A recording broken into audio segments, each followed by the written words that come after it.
সৃষ্টি হয়ে গেল, আমার যৌবনের জ্বালা সৃষ্টি হয়ে গেল। আমার যখন যৌবনের জ্বালা সৃষ্টি হয়ে গেল, আমি ছাদের উপরে উঠিয়া গান কই, আর ওই দিক দিয়ে একটা আকাল যায়। রাখাল আমার গানের কলির সাথে গান মিলাইলো, রাখালের সাথে আমার সম্পর্ক তৈরি হয়ে গেল, ভালোবাসা তৈরি হয়ে গেল, প্রেম নিবেদন হয়ে গেল।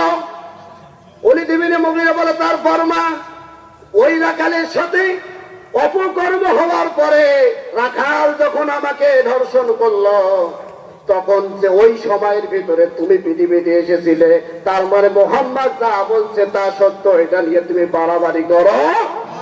এই ঘটনা থেকে বোঝা যায় খুনি হাসিনা যারও সন্তান ছিল, কথা বলেন ঠিক না দেখে, যার সন্তানেরা আলেম ওলামাদেরকে হত্যা করেছে, যুগে যুগে নবী রাসূলদেরকে হত্যা করেছে, কোরআনের বিরোধিতা করেছে, শরিয়াচারী করেছে, মানুষের হক নিয়ে টানা হাসরা করেছে, দিনের ভোট রাতে করেছে, কথা বলেন ঠিক না বেঠে।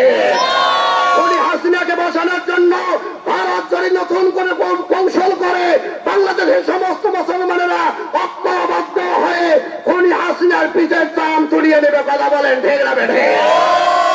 সাহস থাকলে আসো, মাঝে মাঝে ভিডিও ছাড়েছে যে আমি নিকটে আছি, সুযোগ পাইলে ঢুকে যাব। আসো, আমরা অপেক্ষা করতেছি, আমরা অপেক্ষায় আছি, তুমি আসো, কথা বলেন ঠিক না বেঠে, কথা বলেন। যুগে যুগে এই রবের ওপর যারা স্বীকৃতি দিয়েছে, এই যারা সন্তানেরা কি করেছে, এই হক্কানি আলেমদেরকে, দাওয়াতি লোকদেরকে তারা বিনা কারণে বিনা বিচারে তারা ফাঁসি দিয়েছে, কথা বলেন ঠিক না বেঠে।